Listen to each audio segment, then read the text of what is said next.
Hey guys, it's Johnny again. Right, this video is exactly what the title says. It is the 36th anniversary, obviously on the 20th of Jan it was, of this absolute stonker of an album, Pyromania by Def Leppard. Yeah, and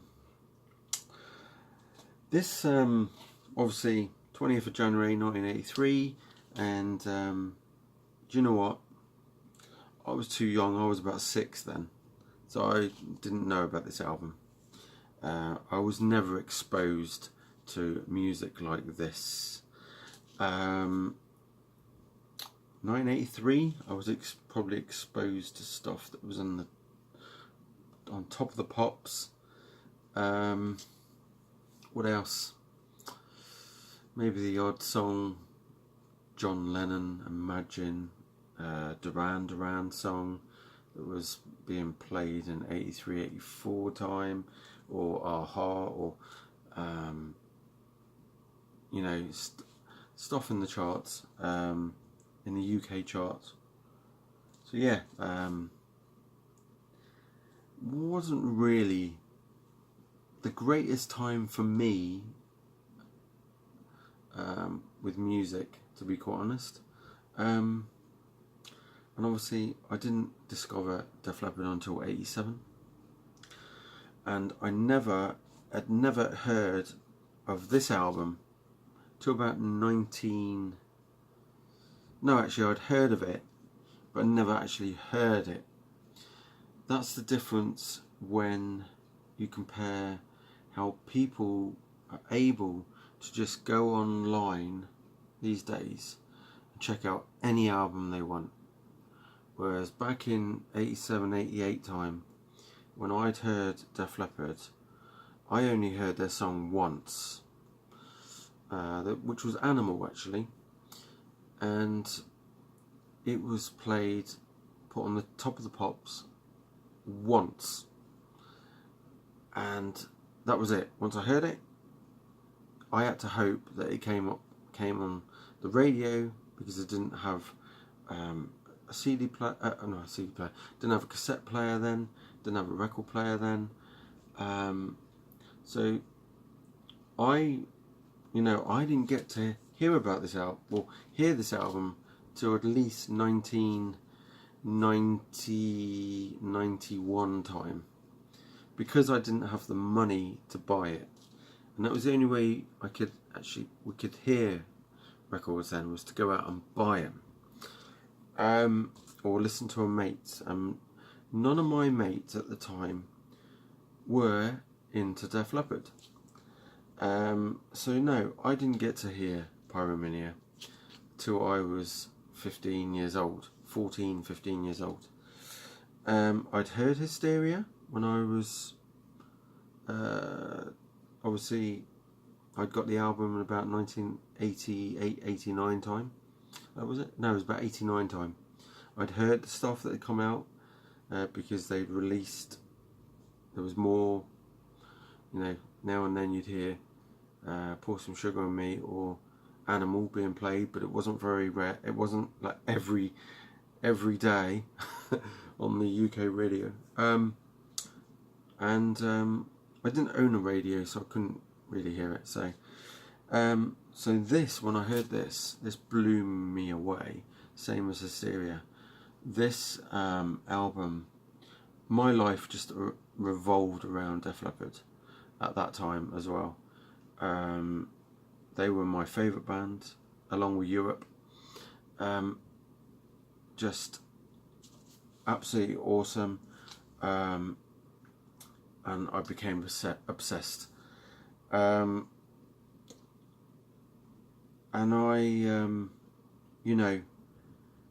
I never owned this on record. The first time I ever owned this was on cassette, and I don't own that cassette anymore. I think I did pick up a copy of Pyromania on cassette, but I've forgotten to go and grab it. But I was just going to show you the singles that were on here. that I have, the other formats I have of this, and yeah, so Pyromania there, another copy. Let's put it this way, I made up for all the years that I missed out. Another copy.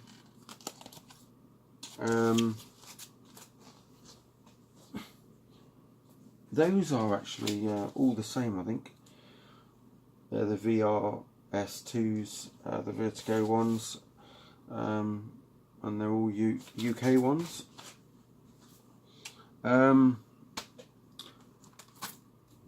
Pyromania, the 810308-2 CD, kept nice and protected in this sleeve. And then I've stuck on Pyromania again tonight, and I put on one of the 2009 deluxe edition one. And if you've been out and bought this, you will understand what I mean about this. When you put in CD1, it's not CD1. It's not there. It's not what's listed on the back. These must be, they're going to be worth some money later on, because I don't know if they ever corrected it. But both of my copies are the very first ones that were issued in 2009, and this is mine. This used to be my son's, but he let me have his Def Leppard stuff in the end. He fell out. He didn't like Def Leppard anymore. I don't know why. But yeah, these completely CDs, say CD1 and CD2, but what's on them is switched, and not switched 625, just switched. So yeah, there's the two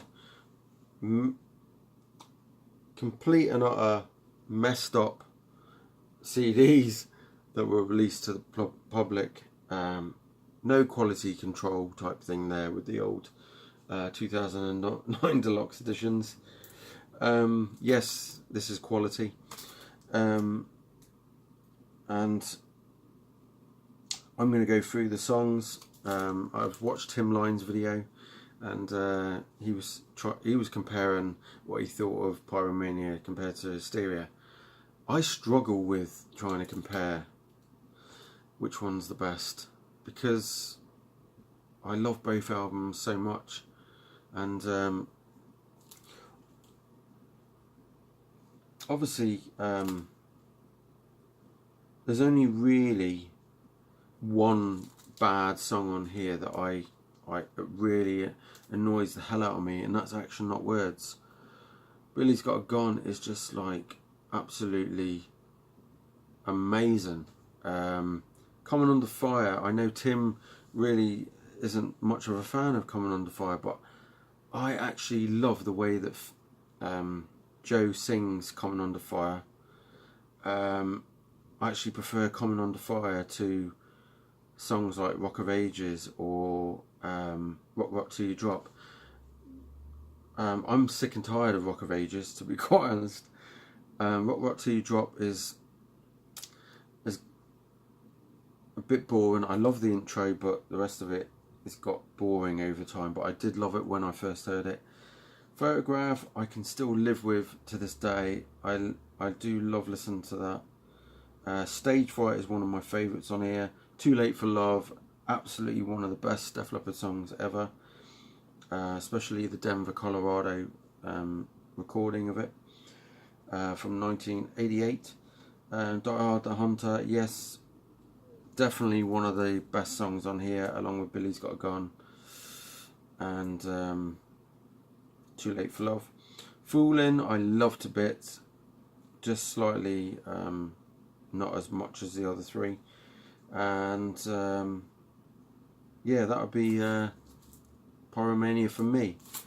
I like the rawness of it. There's no, obviously Rick 2 arms, normal drum kit. It was a real kick up the arse when that came out towards other bands to step up their game type thing. Do you know what I mean? Because it was getting a bit same old in the very early 80s, and then as soon as that came out, it was like all the other bands sort of up their game. And 80, I don't think people will disagree with this, but from 83, when this came out, 83, 84 and 85 was a big turnaround of some real awesome debut albums, or even albums by bands that have been around for many years, and the albums they produced were so much better than the stuff they'd done a couple of years earlier. And that stupid AC/DC banner I've got keeps falling down. But yeah, this was a game changer for sure. And you know, Def Leppard had to really step up the mark to do a better album than that. Singles from that time, from that album: Rock of Ages with Action Not Words, which is a terrible song. You should never put that on the B-side. Too Late for Love with Foolin'. That's an amazing combination of songs there. Photograph, the Jap version. Bringing On a Heartbreak, would be the, I'm not sure if that's the 84 version of Bringing On a Heartbreak on there, the remixed one. And then we've got Photograph again, but this is the pop-up camera with a picture of Marilyn Monroe. I have 2 of those. And there's the standard Photograph. This has got Bringing On the Heartbreak on. I think this one might be the original. Just double check. Yes, it is 1981 on Vertigo on that side. And then I also do have, which the Rock of Ages. There's Phil Collen's guitar there. He's Ibanez, sorry. Yeah, I thought we had Jackson, but yeah, it's Ibanez. And yeah, absolutely amazing. But yeah, again, they still kept Action Not Words on that. It's terrible. 12 inches. Too Late for Love with Foolin', and High and Dry Saturday Night, which was off High and Dry. And then Photograph with Bringing On Heartbreak, and that's it on that one. Sorry about the glare. And my other one, Rock of Ages 12 inch with Action Not Words. Shame they didn't put another song on there. Normally they'd put 3 songs on a 12 inch, but obviously not those last 2. And other than that, that's all I can show you at the moment. But yeah, Pyromania, what an amazing album. Always going to be a 9.5 out of 10 for me, that album. Sorry about the glare again. I'll hold the record up. Yeah, always going to be a 9.5, nearly a 10. Just blows anything else away from 1983. So, and to be at number 2 under that crappy Michael Jackson's Thriller, you know, that says something, you know, and to sell the amount of albums it's done. So yeah, happy birthday to Pyromania, 36 yesterday. So if you're watching this video tomorrow, it was yesterday, the day before yesterday. Joking. See you later. Cheers.